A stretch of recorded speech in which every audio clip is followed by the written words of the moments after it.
Welcome to episode 19 of Tornado Facts with Beanrock124.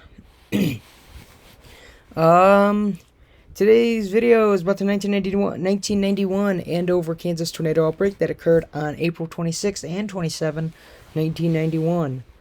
Now, if you want to watch and hear me blabble about the tornado outbreak that happened in Andover this year, 2022, just hang on a few years, alright?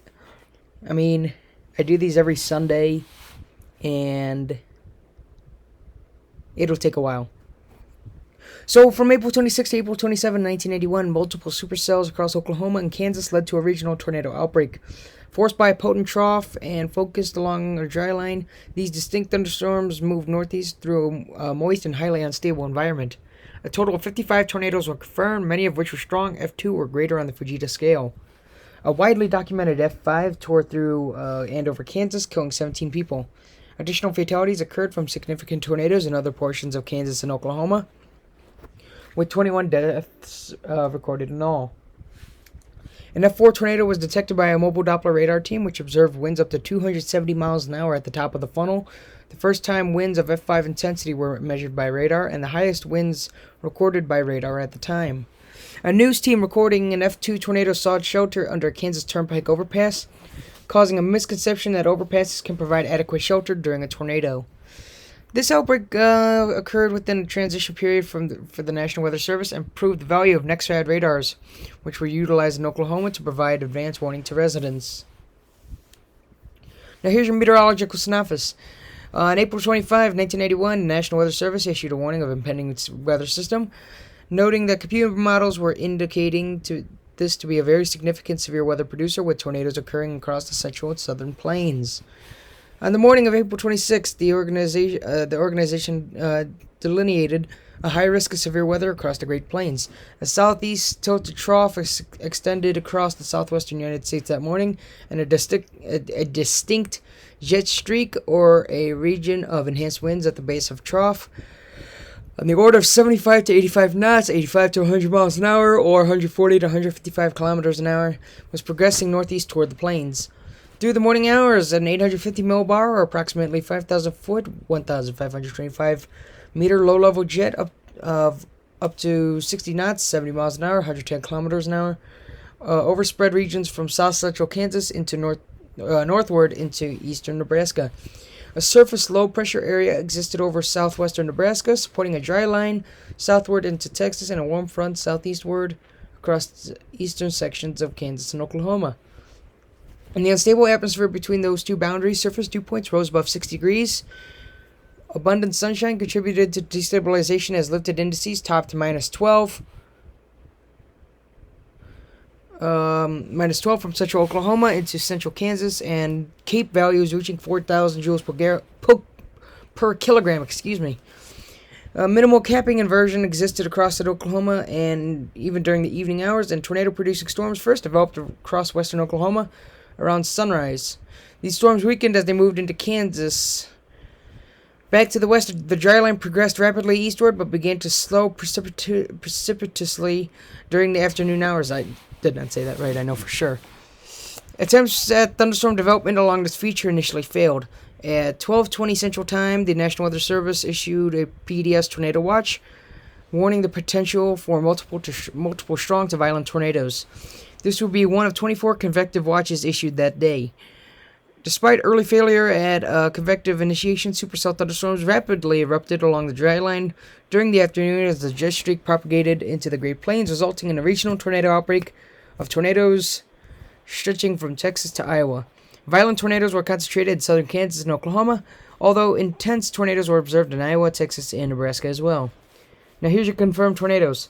None unrated, 12F0, 13F1, 18F2, 7F3, 4F4, and 1F5, unfortunately, for a total of 55 tornadoes. Now here's your list of tornadoes. This is for April 26. There's the F5, we'll get to that.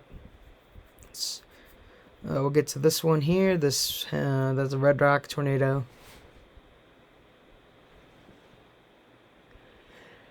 There are 7 F4s, I said. You had a couple in Joplin as well. This is the Andover tornado. At 5:49 Central Time, what would become a violent F5 tornado began east of Clearwater. At 6:05 p.m., the National Weather Service issued a statement urging residents of Hayesville, Derby, and Mulvane to seek shelter. This was succeeded by a tornado warning 4 minutes later.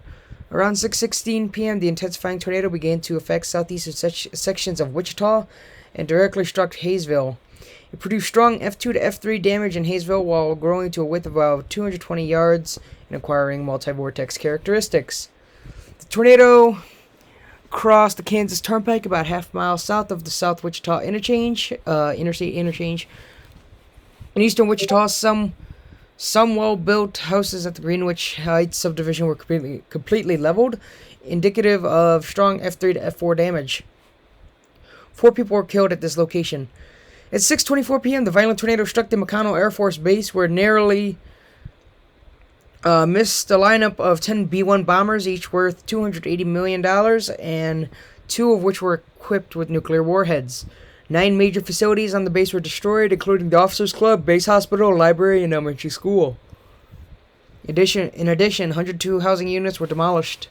No fatalities were recorded there, although 16 people were injured and total losses reached $62 million. Now, if it had just inched closer to those B-1 bombers, the damage would be way in the billions. As the tornado continued to move towards U.S. Highway 54 in Kansas in the direction of Andover, it prompted forecasters to issue a heightened tornado warning, a PDS tornado warning, alerting residents in Augusta and Andover that a tornado was approaching. Despite this warning, the tornado sirens in Andover had failed.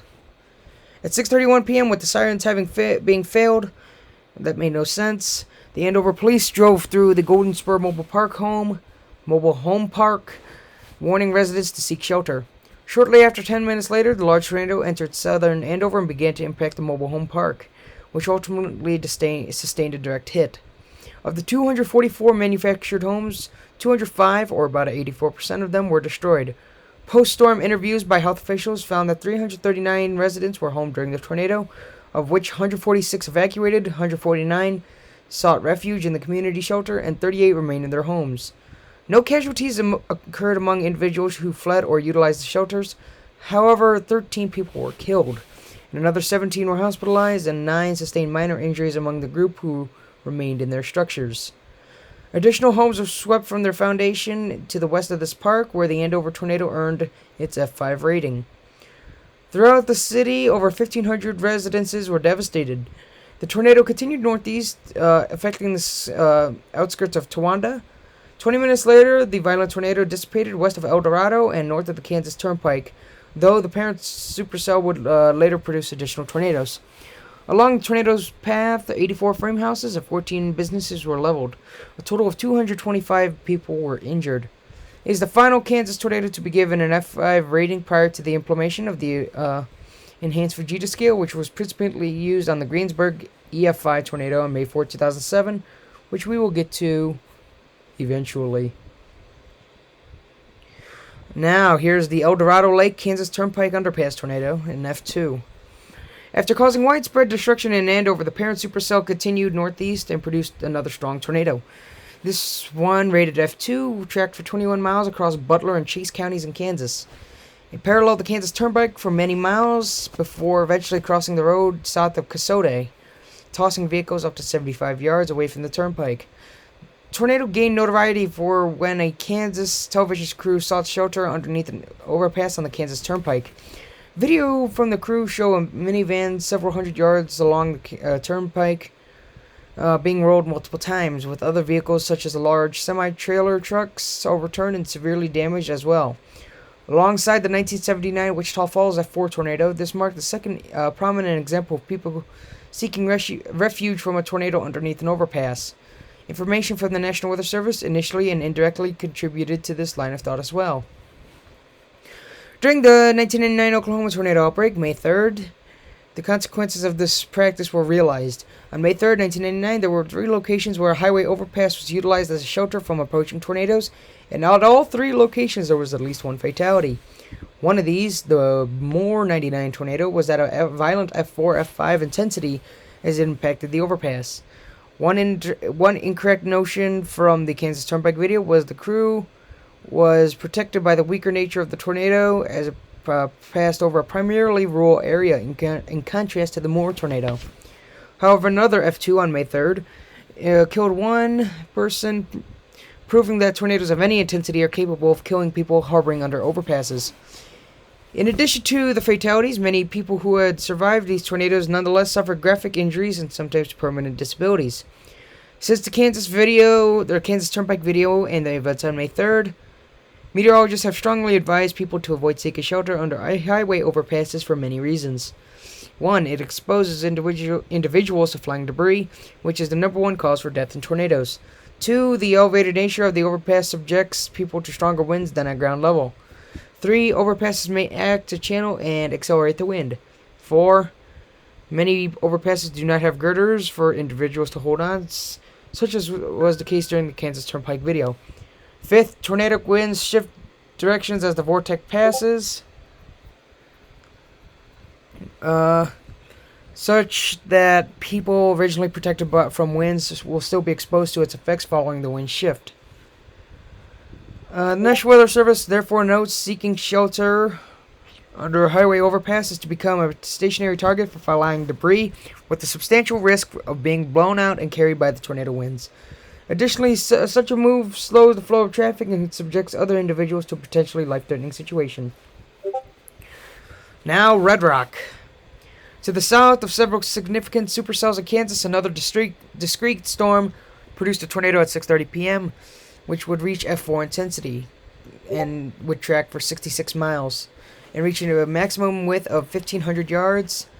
The tornado began 2.5 miles east of Garber and continued south of Billings. In this area, it reached F3 intensity, snapping power poles, tossing well pumps, demolishing a house, and destroying oil tanks. As it neared I-35 and crossed into Noble County, the tornado first reached F4 intensity, flattening a house and debarking many of its trees. In neighboring Osage County, 2 farms were destroyed before the tornado continued into Osage County. Then it passed west of Pawhuska, toppling an oil rig with an 18-inch foundation.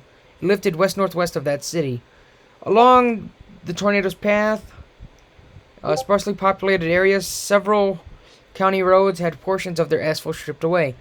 A Oklahoma University chase team led by Howie Bluestein utilized several county roads.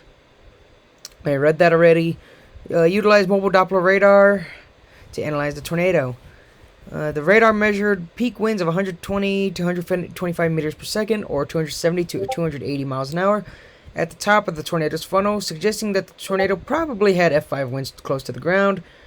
At the time, this represented the strongest winds ever measured by radar, including the first measurements of F5 intensity winds. This Discord chat I'm in is annoying. Aftermath. You can read it yourself. I ain't not gonna read this, because I read all that. Usually my tradition is to not read everything. So, that is it for episode 19 of Tornado Facts with Beanrock124. This one being about the 1990 Andover, Kansas tornado outbreak that occurred on April 26, 1991. Goodbye.